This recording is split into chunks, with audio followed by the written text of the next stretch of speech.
नमस्ते।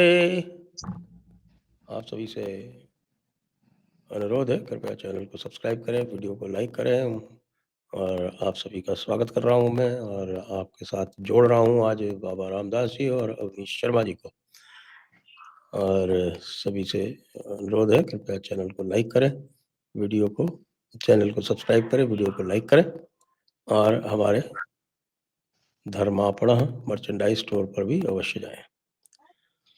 तो सबसे पहले आरंभ करते हैं कि धर्म ध्वजा स्थापित हो गई है अब उत्तर प्रदेश में। तो धर्म ध्वजा की स्थापना का जो एक कार्यक्रम हुआ बड़ा अद्भुत, अनोखा और बड़ा ही हृदय को शांति और शीतलता देने वाला कार्यक्रम हुआ। लेकिन बहुत सारे लोगों के हृदय में आग जल गई। सुना बाबरी मस्जिद बन रही है बंगाल में। क्यों बाबा जी? सर, मैं ये मानता हूं कि अयोध्या जी में उस दिन जो धर्म ध्वजा फहराई गई, ये भारत में आप देख लीजिएगा, राम राज्य की स्थापना की ओर एक बहुत महत्वपूर्ण कदम राष्ट्र ने उठाया है। और इसका जो मेल्ट डाउन है वो सिर्फ बंगाल में नहीं sir, right from Kashmir to Kanyakumari जो ये लिब्रांडो समाज है या जो ये सेक्युलर हैं, इनके ऊपर देखने को मिल रहा है। मुझे सबसे खराब प्रतिक्रिया तो पंजाब से सुनने में आई है और पंजाबियों ने कहा है कि ये तो हिंदू राष्ट्र की स्थापना हुई है और वो अपने खालिस्तान की उस डिमांड को हिंदू राष्ट्र से कंपेयर करते हैं। और पंजाब में एक बहुत जबरदस्त सुनियोजित तरीके से एक कैंपेन चलना शुरू हुआ है कि मोदी जो है हिंदू राष्ट्र की ओर मोदी ने कदम बढ़ा दिया है और ये धर्म ध्वजा असल में हिंदू राष्ट्र की का उद्घोष है, घोषणा कर दी गई।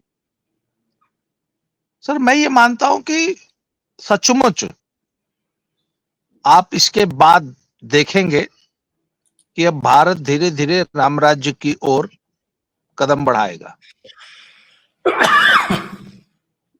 और इसका असर मैं जो लोग अब तक हिंदू इकोसिस्टम को पानी पी पी के कोसते थे, गरियाते थे, लांछन लगाते थे, दुनिया भर का दोषारोपण करते थे, सर उनके अंदर खलबली है। हमारे अखिलेश भैया जो है वो उनमें घबराहट देखी गई है। उन्होंने उनके यहाँ मैनपुरी में एक मंदिर बन रहा है जो कि एकदम हूबहू ट्रू रेप्लिका है केदारनाथ जी के मंदिर का।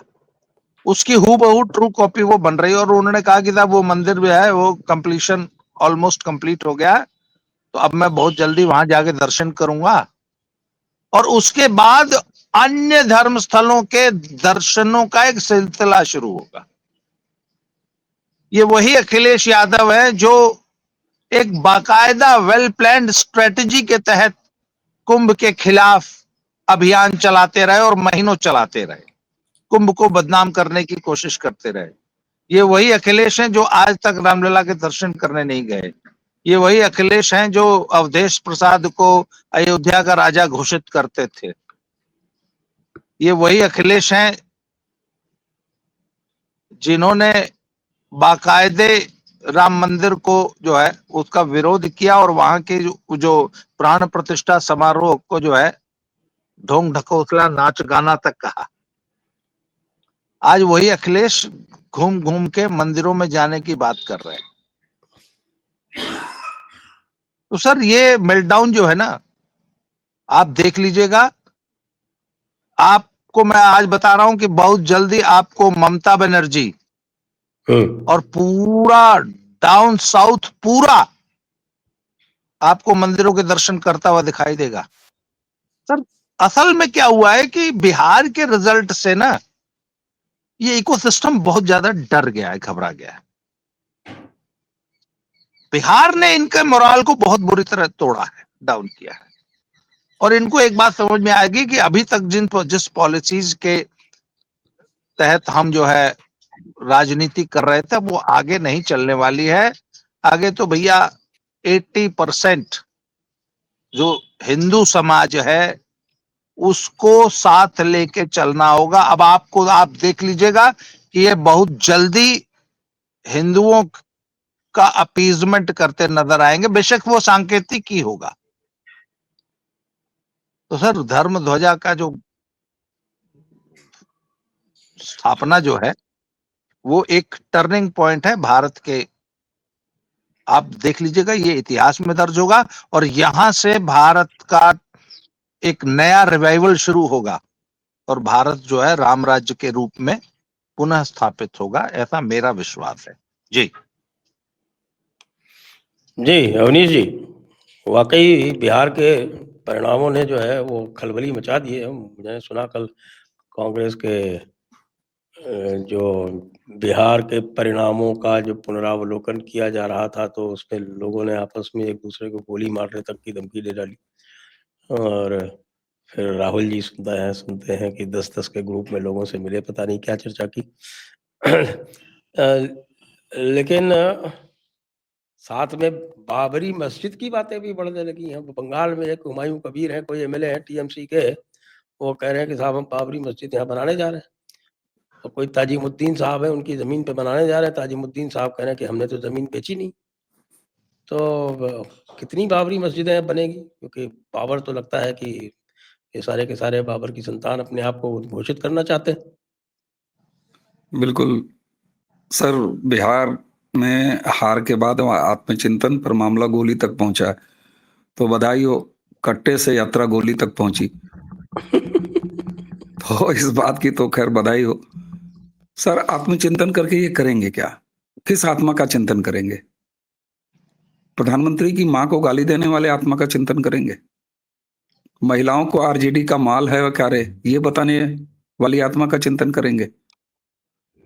महिलाएं 10-10 हजार रुपए पे बिक गई, इस आत्मा का आत्मचिंतन करेंगे? राहुल गांधी जब कहते हैं कि मोदी वोट चोर हैं, एक प्रधानमंत्री को चोर और लोकतंत्र के इस महायज्ञ में जिसमें करोड़ों करोड़ों भारतीय मत दे रहे हैं 2014 से लगातार, उसको चोर कहने वाले, ठग कहने वाले, हम लोगों को एक एक मतदाता को चोर कहने वाले, उस आत्मा का आत्मचिंतन करेंगे? इनसे नहीं हो पाएगा सर।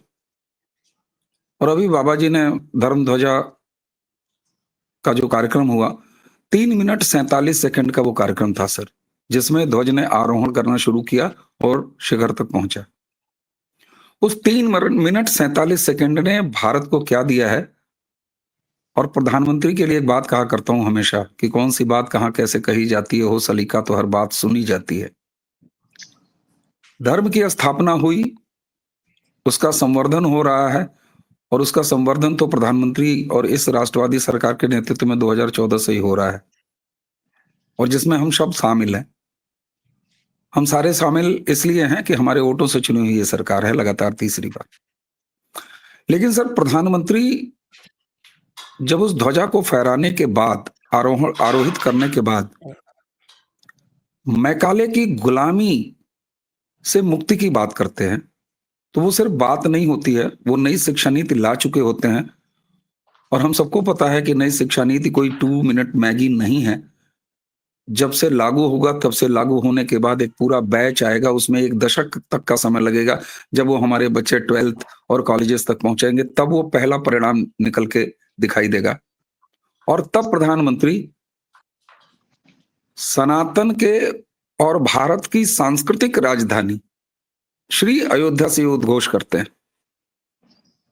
और उससे पहले भारतीय भाषाओं में पढ़ाई की व्यवस्था कर चुके होते हैं।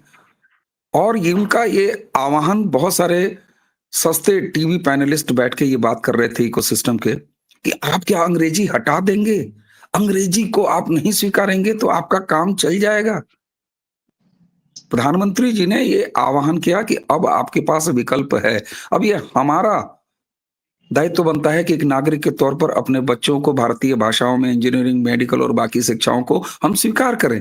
अंग्रेजी को समाप्त करने की वो बात नहीं। प्रधानमंत्री तो वो व्यक्ति हैं जो किसी लाइन को छोटा नहीं करते, बगल में एक लंबी लकीर खींच देते हैं। तो निश्चित तौर से भारत के सांस्कृतिक राजधानी अयोध्या से ये अभियान, अब कोई इसे हिंदू राष्ट्र का उद्घोष कहे, घोषणा कहे, तो मैं एक बात कहा करता हूं कि मेरा तो मानना यह है कि भारत को कभी भी हिंदू राष्ट्र कागज पर लिख के घोषित करने की कोई आवश्यकता नहीं है, क्योंकि भारत मूल संस्कृति में हिंदू राष्ट्र के अलावा और कुछ हो ही नहीं सकता। अवनीश पीएन शर्मा मेरा नाम है, मेरे माथे पर अवनीश पीएन शर्मा लिख के घूमने की मुझे कोई आवश्यकता नहीं। लेकिन फिर भी अगर कुछ लोग कागजी कार्रवाई चाहते हैं तो वो अलग बात है, मैं उनका भी सम्मान करता हूं। आत्मचिंतन पर आ जाते हैं सर, कट्टा और गोली पर आ जाते हैं, उसके बाद बाबरी मस्जिद पर मुझे एक लाइन याद आ रही है सर, न उड़ा यूं ठोकरों से मेरी खाके कब्र जालिम, न उड़ा यूं ठोकरों से मेरी खाके कब्र जालिम, बस एक रह गई है मेरे प्यार की निशानी।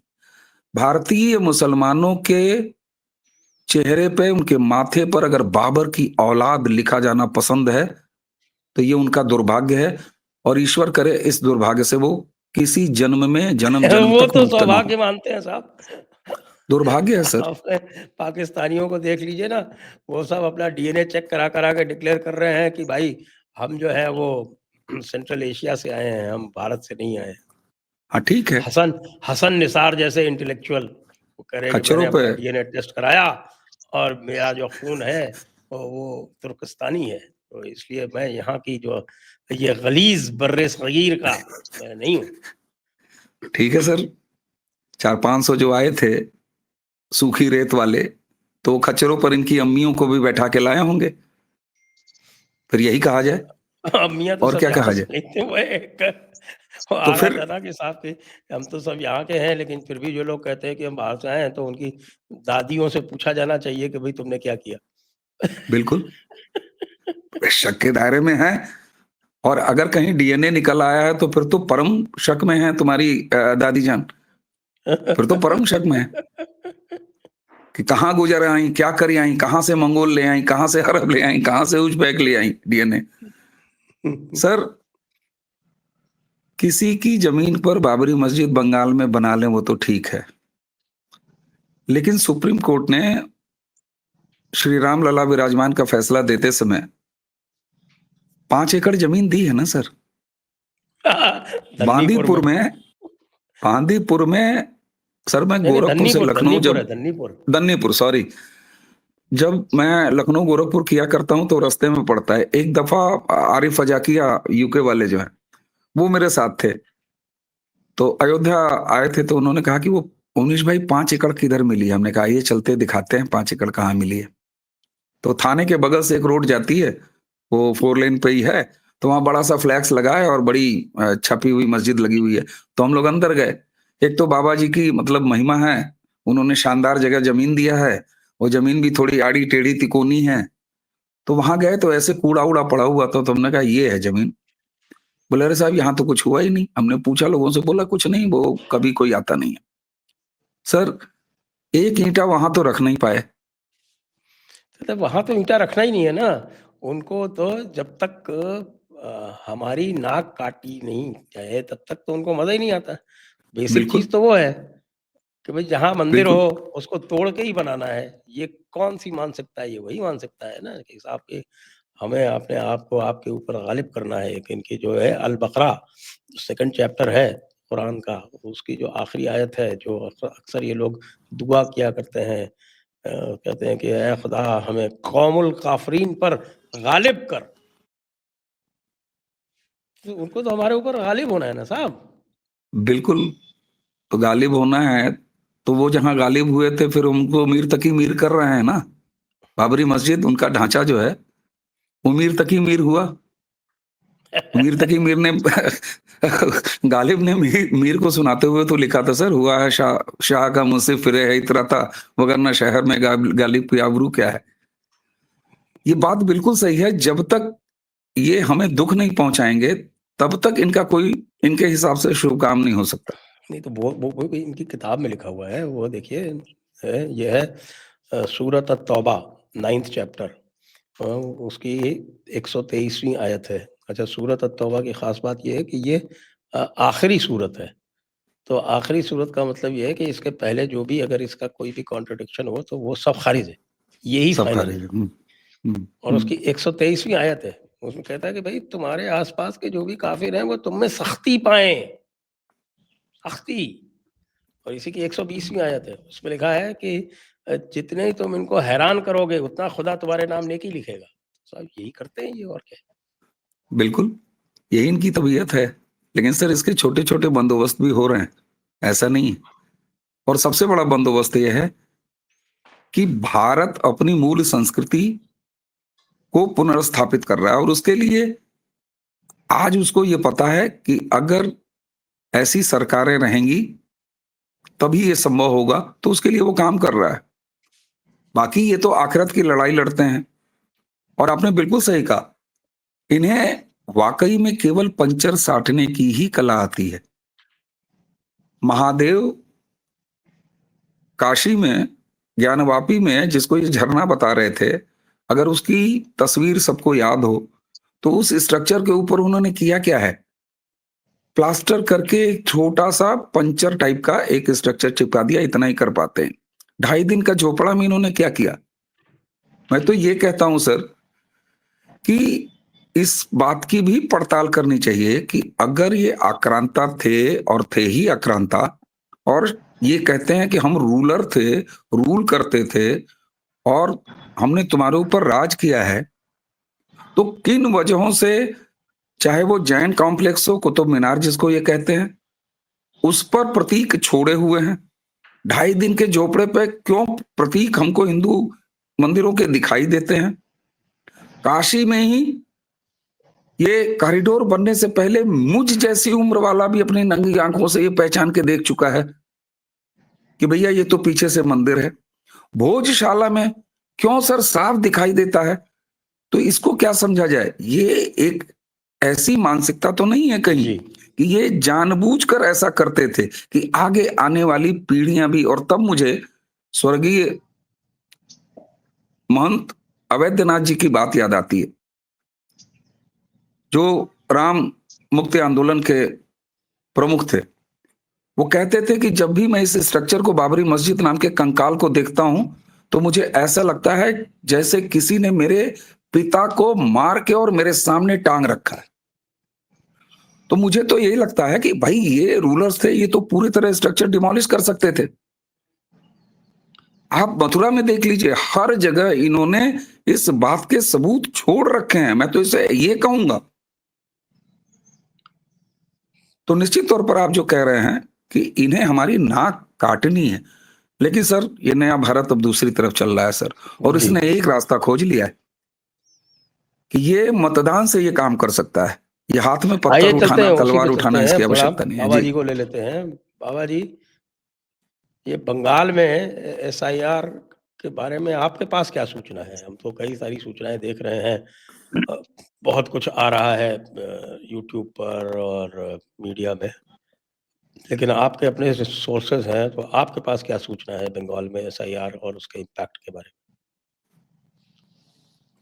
सर बंगाल में बहुत स्मूथली एफआईआर चल रहा है, नंबर 1। नंबर 2, टीएमसी ने अपने तंत्र को एक्टिवेट कर दिया है। उनके जो बीएलएज हैं वो ज्यादा से ज्यादा डुप्लीकेट एंट्रीज कराने की कोशिश कर रहे थे। तो फिर एसआईआर की एक इलेक्शन कमीशन की एक टीम स्पेशली बंगाल गई और उसने वहां पे जो फोटोग्राफ्स लगने हैं उसमें फेस रिकॉग्निशन का वो अनिवार्य कर दिया कि हर व्यक्ति का जो जो फोटो लगेगा वो फेस रिकॉग्निशन टेक्नोलॉजी के तहत लगेगा, और उसमें डुप्लीकेशन की संभावना एकदम खत्म हो गई। और लाखों ऐसे केसेस पकड़े गए हैं जहां एक ही व्यक्ति ने 50-50 जगह फॉर्म भर के एंट्री करने की कोशिश कर रखी थी। वो फेस रिकॉग्निशन टेक्नोलॉजी से असंभव कर दिया गया है।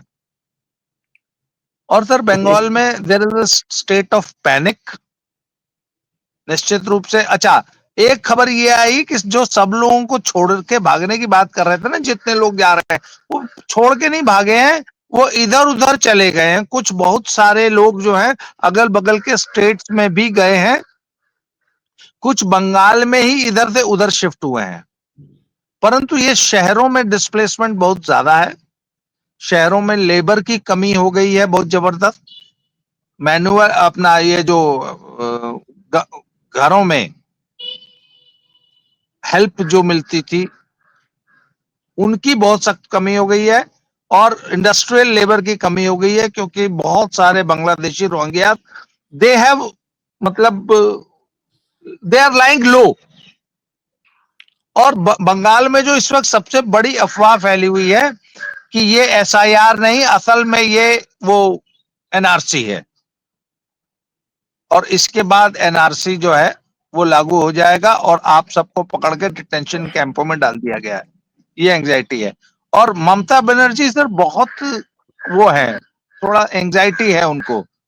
उनको ये समझ में आ गया है कि कम से कम 2 से 3 करोड़ मतदाता बंगाल में कट सकते हैं, और ये पूरे के पूरे उनके ही मतदाता।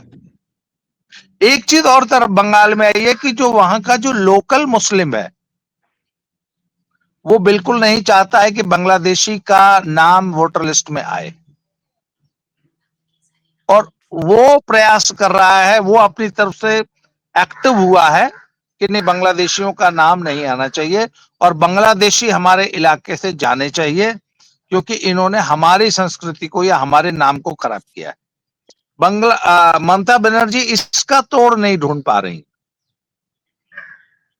और अब आगे देखते हैं सर। अभी तो 4 दिसंबर के बाद जो है नोटिस जब इशू करने की बारी आएगी तब एक्चुअल पता लगेगा कि कितने लोगों का नाम कट रहा है। परंतु अच्छा, एक और जो ये खबर चल रही है कि 2 करोड़ से ज्यादा आधार कार्ड जो कैंसिल किए हैं जी, इसका भी बहुत जबरदस्त असर है।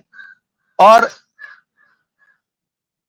जिस तरीके से ईसीआई वो डाल पात वाली स्थिति आ गई है कि टीएमसी के गुंडे अगर कुछ करने की कोशिश करते हैं तो तुरंत ईसीआई उसका काट ढूंढ रहा है। वहां पे एकदम शय और मात का खेल चल रहा है।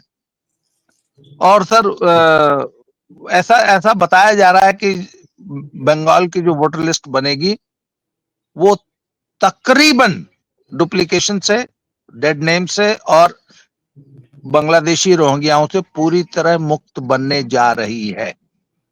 ये ईसीआई ने तो कसम खा ली है। तो ममता बनर्जी पैनिक में है। और इसमें कोई अवनीश जी, सुप्रीम कोर्ट भी इनको कोई भाव नहीं दे रहा है, इनको कोई रिलीफ नहीं दे रहा। अभी मैं देख रहा था पांचजन्य में एक आर्टिकल आया है कि साहब 88 लाख लोग तो केवल मृत व्यक्ति हैं, और वो मृत व्यक्ति जो हैं वो इस बार सदैव मतदान के समय पर मृत व्यक्तियों की अपने परिवारजनों से भेंट हो जाया करती थी, इस बार नहीं हो पाएगी। बिल्कुल सर। और ये आंकड़ा जहां जाके बैठता है 8 से 10% टोटल 7 करोड़ मतदाता हैं। 88 लाख की ये फिगर आ गई। 2 करोड़ जो बाबा जी का अंदाजा है, निश्चित वो फिगर वहीं के आसपास जा रही है। आप सोचिए केवल एसआईआर शुरू होने के 48 घंटे के अंदर 17 लाख, जिनमें से 6 लाख मृत पहले 48 आवर्स में आ गए थे। और ये फिगर इतनी तेजी से आगे बढ़ रही है कि हर घंटे के बाद अगर अपडेशन लिया जाए तो फिगर में एकदम ड्रास्टिक चेंजेस आ रहे हैं, क्योंकि काम बड़ी तेजी से चल रहा है। 8 से 10% वोटों का मामला है सिर्फ, और ये ममता बनर्जी को ले डूबेगा। अगर केवल कुछ आंकड़े आपके सामने रख दें तो सर 2021 के इलेक्शन में 38% वोट शेयर था बीजेपी का, 77 सीट्स। ममता 48 लेके 215, 48% लेके 215 थी। लेकिन 2024 का 28 लाख लोकसभा का अगर आप फर्क देख था लीजिए, दोनों में, 28 लाख का फर्क था। और 2024 के लोकसभा में 12 सीटें जीता बीजेपी ने। वोट शेयर भी अपना 38.7 बढ़ाया, 0.7 से बढ़ी, घटी नहीं। या वहीं पर टिकी नहीं रही। तो अब अगर 8 से 10% वोट और 8 से 10% वोट ममता बनर्जी के एसआईआर से उनके फर्जी वोटर और जो डुप्लीकेट और जो मृतक के नाम पर जो फ्रॉड वोटर पड़ते थे, अवैध जो बांग्लादेशी और रोहिंग्यास के वोट पड़ते थे, यही मिला के 8 से 10% का ये जो मामला है वो साफ कर दे रहे हैं और ये 101% ममता बनर्जी के वोट है। जो वहां पर बीजेपी का वोट है या जो आप कह लीजिए जो हिंदुओं का वोट है, उनमें जो जितना पड़ता था उसमें अपने आप 4 से 5% की बढ़ोतरी सिर्फ इस बात से होनी है कि अगर वहां पर भय मुक्त माहौल बन गया इलेक्शन तक। और ममता बनर्जी की जो हालत है, उनकी जो मूल ताकत जो सड़कों पर निकल के आती थी, उनमें डर है, उनमें भय है। तो जब उस क्लास में डर और भय है तो निश्चित रूप से ममता बनर्जी के विरुद्ध जो वोटर है, जो हिंदू वोटर है, जो बैठा हुआ है, 15 साल की एंटी इनकम्बेंसी है सर, काफी होती है। ममता बनर्जी के इस वाले रेजिम में चाहे आरजी कर वाला मामला हो, महिलाओं के साथ हो, संदेश खाली का मामला हो, ये सारी चीजें और टीएमसी के गुंडे, उनका मुराल अगर कम हुआ तो ये 4-5% वोट कम से कम 38 में नेचुरली आके जुड़ेगा। उधर 8 से 10% ममता बनर्जी का कम हो रहा है। मैं सर सीधे सीधे बिहार जैसी इतनी बुरी स्थिति तो ममता की नहीं देखूंगा जितनी आरजेडी की हुई है, क्योंकि अभी भी ममता बनर्जी का जो एक सबसे स्ट्रांग पॉइंट है कि उन्होंने इतना अच्छे शातिर ढंग से फ्रॉडपना किया है कि केंद्र की तमाम योजनाओं का रैपर बदल के और नाम बदल के उन्होंने चला रखा है और वो जमीन तक जाती है, वो योजना जाती है। क्यों? क्योंकि वो सेंट्रल की योजनाएं हैं, भरपूर उस योजनाओं में पैसे मिलते हैं और इसलिए वो इम्प्लीमेंटेशन भी उसका कायदे से करा लेती हैं। तो इस वजह से अचानक मैं आरजेडी जैसी स्थिति नहीं देख रहा हूं, लेकिन ममता बनर्जी का हिला इतिहास और बीजेपी की लोकतांत्रिक आक्रामकता जो प्रधानमंत्री ने ही शुरू कर दी है और ये मतदाता सूची का शुद्धिकरण, ये तीनों मिला के ममता बनर्जी का राजनीतिक जीवन का ये आखिरी चुनाव है, निश्चित तौर पर आखिरी चुनाव है। और सुप्रीम कोर्ट ने सर क्या कहा है, सारी याचिकाओं को क्लब करके खैर अंतिम सुनवाई 9 दिसंबर को वो करेंगे, लेकिन संकेत उन्होंने दे दिया। कपिल सिब्बल को तो कायदे से लतियाया है, बहुत धड़ से लतियाया। उन्होंने कहा कि ये क्या मतलब है, आधार कार्ड के पीछे ही लिखा होता है, हर आधार कार्ड के पीछे लिखा होता है कि ये नागरिकता का कोई प्रमाण पत्र नहीं है, कोई डॉक्यूमेंट नहीं है। और किसी योजना का लाभ लेने के लिए अगर कोई नौकरी करता है विदेशी और उसको राशन के लिए चाहिए, सुप्रीम कोर्ट ने कहा है, तो उसको अगर आधार इशू कर दिया जाता है तो इसका क्या मतलब है। और दूसरा उन्होंने कहा फार्म 6 का मतलब यह है कि कोई भी फार्म भर के और नाम ऐड कराने के लिए एक आधार लगा के अगर दे देगा, तो एक शब्द इस्तेमाल किया सुप्रीम कोर्ट ने कपिल सिब्बल के सामने, जो कि मनोज झा के याचिका को रिप्रेजेंट कर रहे थे। सुप्रीम कोर्ट ने कहा कि आपने इलेक्शन कमीशन को पोस्ट ऑफिस समझाया क्या कि कोई भी चिट्ठी लेके चला जाए बिना कुछ पूछे और उसको स्वीकार करके रख लेगी? नहीं, वो वेरीफाई करेगी, वो जांच करेगी। और निश्चित रूप से सुप्रीम कोर्ट के इसी सहयोग की बदौलत, उनकी मंशा की बदौलत, क्योंकि सुप्रीम कोर्ट भी स्पष्ट रूप से चाहती है कि मतदाता सूची कम से कम, उन्होंने कहा कि किसी विदेशी को हम कैसे दे सकते हैं भाई वोटिंग राइट। तो इसको लेके सुप्रीम कोर्ट, चाहे पुराने जस्टिस हो चाहे अभी वाले सीजेआई हो, कम से कम यहां तो वो दुरुस्त दिखाई देते हैं। और यही वजह है कि एसआईआर को रोकना अब असंभव है, इसीलिए अब गिद्धभोज पे उतर आए हैं। बेचारे बीएलओस की किसी वजह से अगर मृत्यु हो जा रही है तो ये वही वाली बात है कि नोटबंदी के समय में किसी की कैसे भी दुखद मृत्यु हो जाती थी तो ये कहते थे कि एटीएम की लाइन में लगने से उसकी मौत हो गई है। तो सर ये फ्रस्ट्रेशन, ममता बनर्जी का जो बिल्कुल खीज, ये सारी चीजें दिखाती हैं कि उनको पता है कि जमीन की सच्चाई क्या है। मिलान कर लीजिए, राहुल गांधी का फ्रस्ट्रेशन बिहार में, तेजस्वी का फ्रस्ट्रेशन बिहार में, बिल्कुल आपको मैच कर जाएगा। सुप्रीम कोर्ट से भी इनको कुछ हासिल नहीं होना है, क्योंकि सबसे रिसेंट ये तो कई याचिकाओं को क्लब किया है, तमिलनाडु और बाकी सारी, लेकिन पंजाब में एसआईआर के खिलाफ एक याचिका गई थी करीब 1 हफ्ते पहले बिहार इलेक्शन का रिजल्ट आने के बाद। सुप्रीम कोर्ट ने उसमें रिमार्क दिया, उन्होंने कहा कि देखिए आप बिहार को बदनाम मत करिए, बिहार ने जितने अच्छे तरीके से एसआईआर हुआ है और सारे डॉक्यूमेंट सही हैं, एक भी शिकायत नहीं आई है, एक भी कंप्लेंट नहीं आई है, आप चुपचाप वापस जाइए, खारिज करता हूं और जाके एसआईआर कराइए। तो इसमें भी फैसला वही आना है, इनको कोर्ट से भी अब राहत नहीं मिलनी है सर। जी जी, और बाबा जी इंडिकेशन भी दिख रहे हैं, क्योंकि योगी मॉडल जो है वो बिहार सरकार ने भी लागू करना आरंभ कर दिया है। बिल्कुल सर। और ये मैं आपको बताऊं, बिहार सरकार ने पिछले, जब से ये सम्राट चौधरी गृह मंत्री बने हैं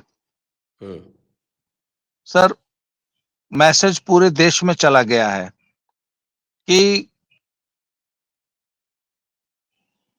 गवर्नेंस का जो मॉडल योगी जी ने दिया है वो यूपी में, वही पूरे देश में लागू करना होगा। और अब मैं आज आपको बता रहा हूं कि आज से 1 साल बाद सम्राट चौधरी की लोकप्रियता योगी जी और हिमंता विश्व शर्मा के बराबर होगी। आज मुझसे लिखवा लीजिए आप।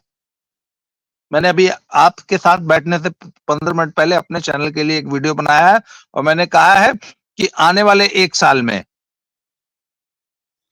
सम्राट चौधरी उतने ही पॉपुलर हो जाएंगे। क्यों? क्योंकि भारत की जनता योगी के मॉडल को पसंद करती है। उनका गवर्नेंस का मॉडल उनको पसंद है, उनका लॉ एंड ऑर्डर कंट्रोल करने का तरीका उनको पसंद है। इसके अलावा जो प्रोएक्टिव होके बिहार में औद्योगिकरण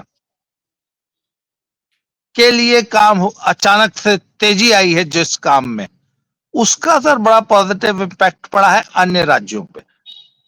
और आप देख लीजिएगा कि इसका असर, बिहार का असर, बिहार के बुलडोजर राज का असर उल्टा यूपी में पड़ने जा रहा है।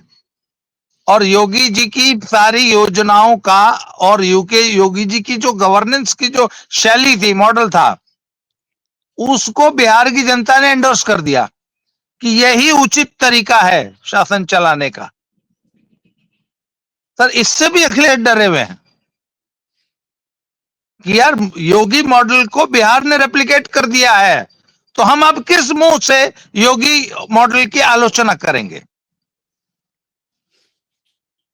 सर ये एक बहुत बड़ा डिमोरलाइजिंग फैक्टर है अखिलेश के लिए कि आखिर अब हम योगी को, अगर योगी की आलोचना करें तो क्या करें। अच्छा, वहां पे एक और चीज रेप्लिकेट करने जा रहा है बिहार, कि बिहार के जितने भी धार्मिक महत्व के स्थल हैं, भाई सबसे पहले तो बिहार जो है वो हम लोग की ननिहाल है ना, माता सीता वहां की है वो। तो बिहार में सर बहुत जबरदस्त स्कोप है। और अयोध्या का पूरा टूरिस्ट सर्किट, अयोध्या का पूरा टूरिस्ट का जो इनफ्लो है वो बिहार तक स्पिल ओवर होना है। इसके अलावा जैन और बौद्ध सर्किट भी बहुत स्ट्रांग है बिहार में। और बिहार को एक बात समझ में आ गई है कि अगर इकोनॉमी को डेवलप करना है तो जो रिलीजियस टूरिज्म का जो मॉडल योगी जी ने डेवलप किया है उसको हूबहू बिहार रेप्लिकेट करने जा रहा है। सर बिहार में ऑलरेडी गया जी, मैं इस बार, मैं जीवन में आपको सच बताऊं तो पहली बार गया जी गया। सर अगर आप किसी बनारसी को आंख पे पट्टी बांध के और गया जी में छोड़ दीजिए तो वो पहचान नहीं पाएगा कि वो बनारस में है कि गया में। अच्छा। हूबहू ट्रू। अरे बनारस की गलियां और गया जी की गलियां, गया जी का फ्लेवर, गया जी की एम्बियंस, वहां की मिठाई की दुकानें, वहां का शॉपिंग का कल्चर, वहां का पब्लिक का आपस में बातचीत का कल्चर, सर मैं कह रहा हूं हूबहू बनारस है। और बनारस से ज्यादा स्कोप है क्योंकि जो Hindu ecosystem plus Buddhist ecosystem दोनों का वहां कॉन्फ्लुएंस हो जाता है।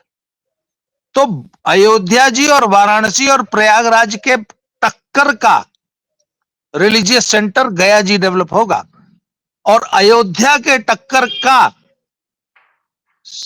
जो है सीतामढ़ी डेवलप होगा माता सीता की वजह से। और ये कितनी बड़ी इकोनॉमी है ये बिहार को समझ में आ गया है और बीजेपी ने उस पर ऑलरेडी काम शुरू कर दिया है। तो सर बात यह है ना कि गवर्नेंस का योगी का मॉडल अन्य प्रदेश हूबहू अपने यहाँ लागू कर रहे हैं। अब अखिलेश को समझ में नहीं आ रहा कि यार मैं आलोचना करूं तो किस चीज की करूं। योगी को आखिर योगी के मैंने कहा ना, मोदी योगी ने जो एनडीए अलायंस को सबसे बड़ा पंगु बनाया कि इन्होंने कोई मुद्दा नहीं छोड़ा। आप आखिर वोट मांगने जाएंगे तो किस मुद्दे पे वोट मांगेंगे? और अगर बिहार योगी को रेप्लिकेट करने लग जाएगा तो बिहार हमेशा के लिए अजेय हो गया। अभी आज मैंने एक बात और मैं आपको बता रहा हूं, बीजेपी ने एक और मॉडल क्रिएट किया है पूरे देश में। जो जातियां सत्ता की को अपनी बपौती मानती थी, उनके हाथ से परमानेंट सत्ता छीन ली। सिर्फ एक गढ़ बचा है जिसको अभी जीतना बाकी है, वो है कश्मीर का, जहां मुसलमान सत्ता को अपनी बपौती मानते हैं, और उसका भी तोड़ बीजेपी के पास नहीं है क्योंकि माइनॉरिटी में है हिंदू वहां।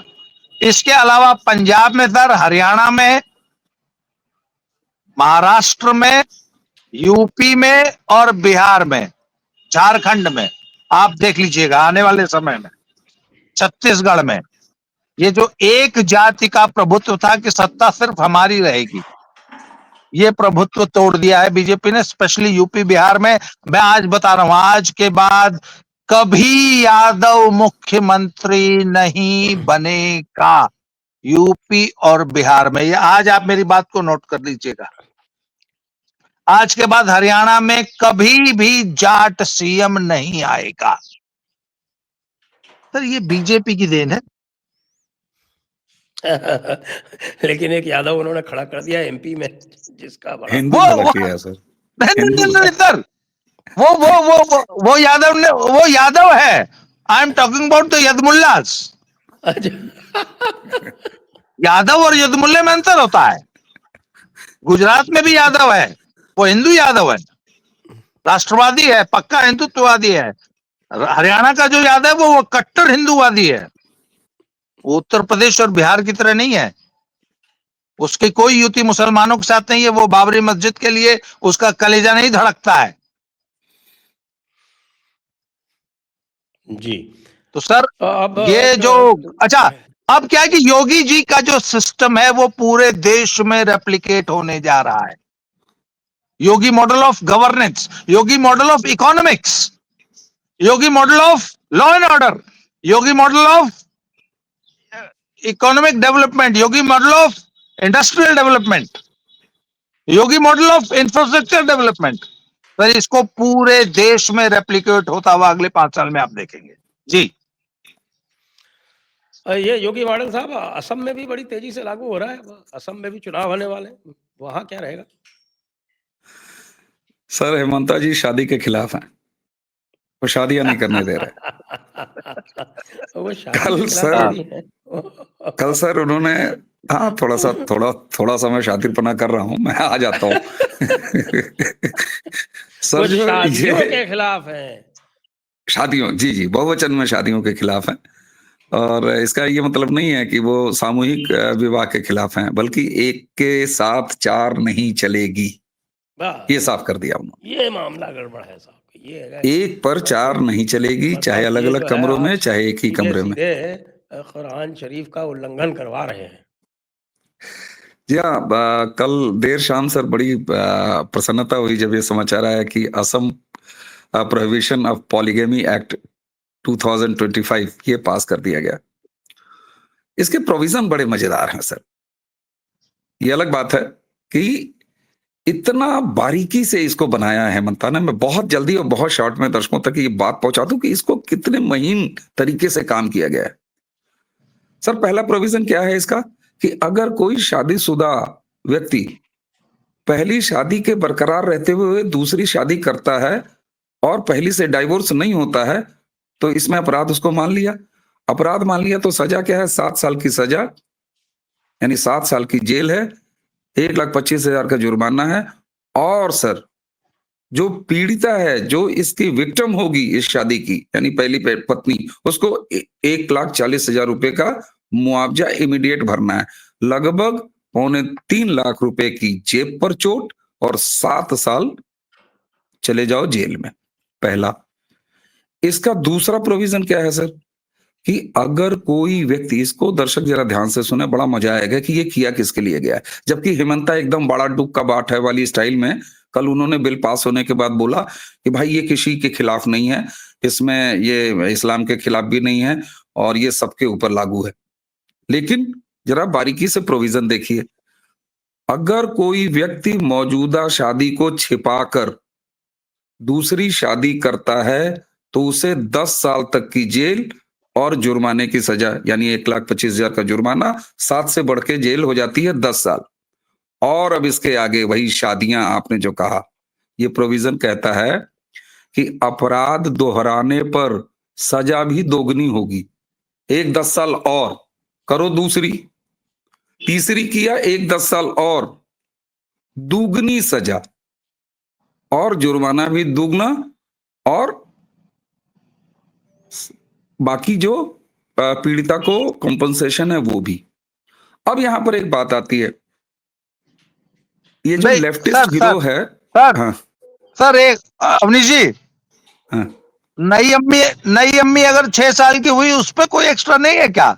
नहीं, अभी उस पर नहीं, अभी उस पर बाल वो यूसीसी कह तो दिया है हेमंता ने कि अगली बार चुन के आऊंगा तो यूसीसी लाऊंगा, तो उसमें हो जाएगी ना, वो उसमें हो जाएगी। अभी जरा रुक जाइए, इसके और मजेदार प्रोविजन है, उसको जरा देखिए। अब कुछ लोग, ये जितने भी ये गैंग है ना सर, ये तुरंत भरवाने की कोशिश करेगा कि, और कह भी दिया, कांग्रेस के एक लीडर वहां के, उन्होंने कहा कि साहब देखिए ऐसा है कि मुसलमानों से ज्यादा असम में ट्राइबल्स और क्रिश्चियंस, इनके यहाँ बहुविवाह की परंपरा है। ठीक है साहब, है बहुत से ऐसे ट्राइबल्स हैं जिसमें एक पत्नी से ज्यादा पत्नी, तो बोले उनके खिलाफ ये जा रहा है। लेकिन नहीं, प्रोविजन क्या है, 6th शेड्यूल में जो प्रोटेक्शन ट्राइबल्स को हासिल है, ट्राइबल्स पर ये लागू नहीं है। लेकिन सर एक और महीन फिल्टर है उसमें, क्रिश्चियंस पर लागू है, और क्रिश्चियंस को जो शेड्यूल 6 है उसके अंदर जो प्रोटेक्शन ट्राइबल्स को है, अगर कोई ट्राइबल क्रिश्चियन ऑन पेपर हो गया है तो उसकी आइडेंटिटी क्रिश्चियन है, और उस केस में जो शेड्यूल 6 का जो माइलेज उसको हासिल है आदिवासी को, वो क्रिश्चियन को नहीं मिलेगा। लॉन्ग टर्म में सर कितने मजे की बात है कि लॉन्ग टर्म में ये कन्वर्जन को भी, ये कन्वर्जन के खिलाफ, ये कन्वर्जन रोकेगा। कि क्यों? क्योंकि कारण ये है सर कि नॉर्थ ईस्ट में आप चले जाइए, असम में और आगे भी, तो जितने ट्राइबल्स हैं वो भले कन्वर्ट हो गए हैं क्रिश्चियनिटी में, लेकिन वो अपनी फूडिंग, अपनी वियरिंग, अपने तमाम रिचुअल्स, अपने डांस, अपने तमाम चीजें वो ट्राइबल वाला ही मेंटेन करके रखते हैं, भले वो संडे को चर्च भी चले जाते हों, लेकिन ऑन पेपर तो वो क्रिश्चियन है। तो 6th शेड्यूल में वो नहीं प्रोटेक्टेड होंगे। और ये धीरे धीरे आप देखिएगा सर, कन्वर्जन पर भी इन लॉन्ग टर्म, घर वापसी और कन्वर्जन की स्पीड कम करना और उसके पर अवरोध खड़ा करना, इस पर भी काम आएगा। हेमंता ने इतना ही नहीं छोड़ा है सर, हेमंता वाकई बहुत दुख का बात किए हैं इस बार। सर लोग कहते हैं कि आप यार ये प्यादों को क्या पकड़ रहे हैं, सुनियोजित ढंग से जो अपराध करवाता है उसको पकड़िए ना, ये बड़ा सुनाई देता है। हेमंता ने कहा यस, इससे पहले मांगो हम देते हैं। पॉलीगेमी को बढ़ावा देने या छिपाने वाले पर दोषी अगर पाए गए तो 2 साल की जेल और 1 लाख का जुर्माना। आ जाओ।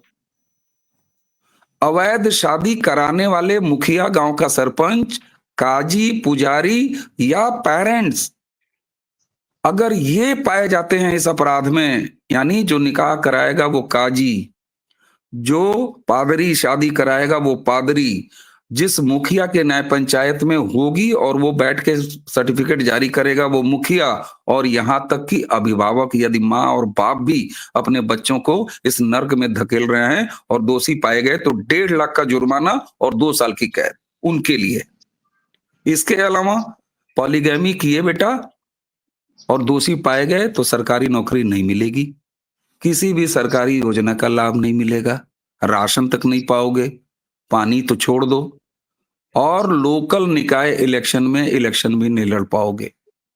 इसी के साथ साथ जितनी भी पीड़ित महिलाएं हैं इनके लिए प्रॉपर पैकेज है इसमें कि दोषी होने के बाद जो विक्टिम्स हैं उनको मुआवजा कानूनी सुरक्षा यानी लड़ने के लिए वकील सरकारी खर्चे पर और बाकी असिस्टेंस, इकोनॉमिक और सोशल सिक्योरिटी की गारंटी। ये सब करने के बाद हेमंता ने बड़ी मासूमियत से कहा कि बहुविवाह पर रोक महिलाओं को सशक्त करने की दिशा में कदम है। ये कानून किसी विशेष समुदाय के खिलाफ नहीं है, हिंदू मुस्लिम ईसाई सभी के लिए कानून है। और जो और मजेदार बात, सर हंसी रोक नहीं पाइएगा, हेमंता कितनी मासूमियत से बोलते हैं। उन्होंने कहा कि इस्लाम पॉलीगमी को बढ़ावा नहीं देता। ये बिल पास हो गया, अब आपको एक सच्चा मुसलमान होने का मौका मिलेगा। ये बिल इस्लाम के खिलाफ नहीं है। सच्चे इस्लामी लोग इस एक्ट का स्वागत करेंगे। तुर्की जैसे देशों ने भी पॉलीगमी पर बैन लगा दिया है। पाकिस्तान में भी एक आर्बिट्रेशन काउंसिल है। अब बताइए सर, कितना मेहनत का काम किया है हेमंता ने, और साथ में ये भी जुलाब दे दिया कि अगली बार आऊंगा तो यूसीसी लाऊंगा। तो आइए आज की चर्चा को यहीं पे विराम देते हैं। सभी दर्शकों को बहुत बहुत धन्यवाद। बाबा रामदास जी को, अवनीश जी को भी बहुत बहुत धन्यवाद। जय हिंद, जय भारत, वंदे मातरम। वंदे मातरम, जय प्रणाम, जय जय श्री राम। जय श्री राम।